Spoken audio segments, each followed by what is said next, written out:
The My Little Pony movie, the first time in a long time MOP has come to the big screen. Yes, there's been a few trickles of limited releases from Equestria Girls, but that has by and far stayed on the silver screen, aka TV, and Daily Motion a few weeks before it's ever actually supposed to come out, probably costing Hasbro quite a bit of money, or does it? Because they sure are never shy about revealing characters, backgrounds, settings, and themes far in advance of the movie, by means of merchandise, almost solidifying the whole meme of what you're really watching is just a glorified and elaborate commercial to drive people to want to collect more of their half put together and shiny sweatshop toys. Heck, half of these toys though aren't even related to the movie. When did Tempest drive a hover car?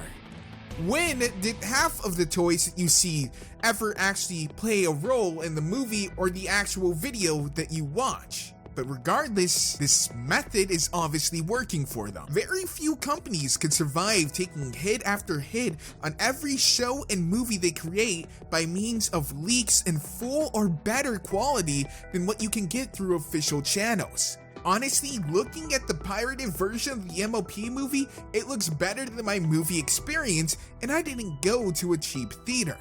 Then again, it had the added bonus of not having an annoying pair of kids jumping up and down while I'm watching it. But enough guff and filler, you came here for a review, and unlike most of my other reviews, this one isn't purposely trying to piss you off, though I'm sure it will regardless. I just seem to have that effect on people. Because I will be judging this movie not as a fan but as a viewer who is watching a $29 million animated picture, and $19 million of it going into animation alone. To be fair, that's probably not that big of a budget. Of course, I'll be keeping in mind the target audience, but I'll remind everyone, being made for kids does not mean it gets a free pass of being bad. You're all more than happy to apply this to Teen Titans Go or the new Powerpuff Girls, so I hope you can do the same here. So what's this movie's story? What's its point for existing? What did $29 million buy them? Well, it's a generic plot of Twilight, surprise surprise, forgetting the power of friendship when being tested and swinging with the grace of a sack of rocks into a river into the dark side. Honestly, the person who actually came up with this story was paid in the millions to do this, and they came up with a generic adventure title. Abandoning all her lessons and teaching for what's most easy and convenient for her, stealing what she wants and manipulating others so she can do it. And make no mistake, this in of itself wouldn't be bad, as often the media of a cinematic universe is disconnected from that of the TV show. That being said, there's no instance of that here. Instead of the movie being isolated with a different canon, it's a continuation of Season 7 going into Season 8 as said by the show staff themselves. Even if you wanted to ignore that, you can, because within the first few minutes of the movie, you're hit over the head with non-stop references to other episodes, dating the movie and putting it smack dab where the show writer said. Which begs the question, how is Twilight still worthy of her crown? She's the princess of friendship who seems to constantly abandon friendship whenever the going gets tough, and only apologizes when it blows up in her face. She is the definition of a fair weather friend. A horrible role model for that world, let alone for kids in this one who the movie is targeted at. Sure, once or twice makes sense. We're not perfect, we're not angels, and we will falter and we will stumble and fail.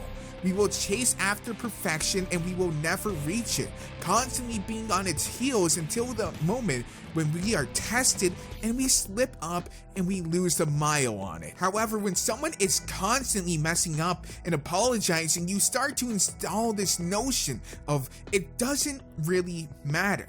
It doesn't matter if you're actually good or honest or kind as long as you give the appearance that you are. The person who is arguably one of the worst at friendship is the princess of friendship. But for however dull and mundane and most laughable the plot is, given the adventure and missions she's been on, I can't say it's not a solid, albeit cliche, storyline. It follows all the marks of a traditional adventure with the roller coaster up and the crash down. Though I do think it's necessary to put it in context that this script, this idea for the movie, has been in the works for multiple years and was paid and cost over $1 million just for this development. And I don't think that's by mistake. You see, people make the mistake of thinking that Hasbro and the show staff are incompetent writers at times. That is not the case. The people who are on this show are fully capable of making amazing content. The question is, do they have the drive to? Will Hasbro let them? And how do they fit that in the run slot? Despite everything being against them, honestly, it's not that bad of a plot, and there's even a few moments that caught me by surprise, such as the fact that against tradition in MOP, the villain isn't fully redeemed. They aren't given back their horn. Tempest is still broken, despite the fact that Twilight holds in her hands, or hooves, the ability to return her to being whole. It's honestly a sobering thought to think about. They appreciate her job of saving them, but without explicitly stating so, sentenced her to a continued injured existence. This is something almost every cartoon struggles with. They're afraid to have their characters experience loss, such as Adventure Time. When Finn loses his arm, he gets a new, better one, and even eventually gets a new, complete arm entirely. Making us question, did he really lose anything to begin with? Or was this just a mild inconvenience he suffered in the guise of being dramatic? And speaking of being dramatic, while I can say the story did everything right, it doesn't mean it's good. There are tropes that work, but only when given proper guidance and support. You can follow the baseline of a story, and that means you did it right, you did it correctly, but you didn't wow me. You didn't change up the formula. I could interchange your characters with any number of animated features. I could change your movie with any other animated feature out there. I could change your movie with almost any other animated feature of just similar quality. Tempest, with her edgy, dramatic background, certainly did not have that. It takes detail, a true keen eye to actually invest people into your movie past that runtime. And to develop characters is something that requires probably years of study. Tempest, with her edgy, dramatic background, certainly did not have that. She suffers from what I call the 22-minute disease, because often in the show, a villain's backstory and motive will either be rushed, half done, or non-existent for the sake of fitting it into that 22-minute episode.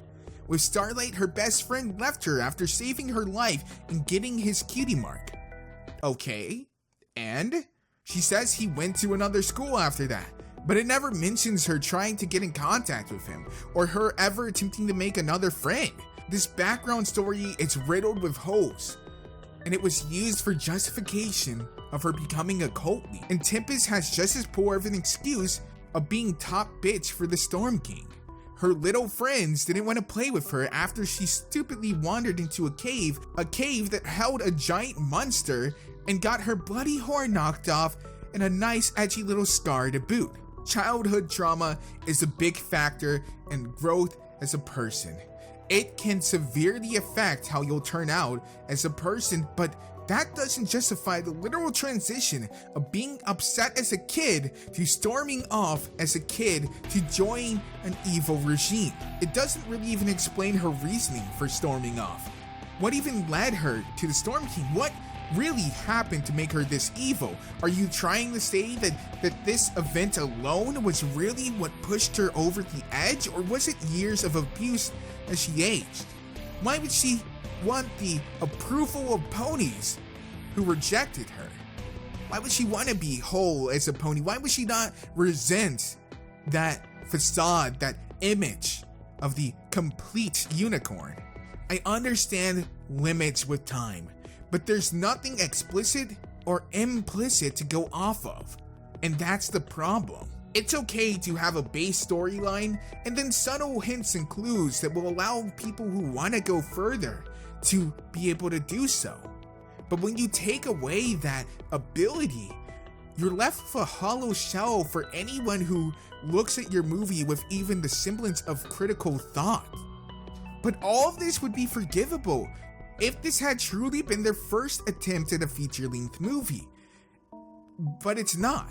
You'd think they'd learn the pace and give what needs time instead of trying to figure out every possible place to add a song. And while the plot of the movie was blander than a Bethesda game without mods, the soundtrack did have at least 1 or 3 enjoyable songs, such as Sia's and Capper's. And by no means were these songs perfections.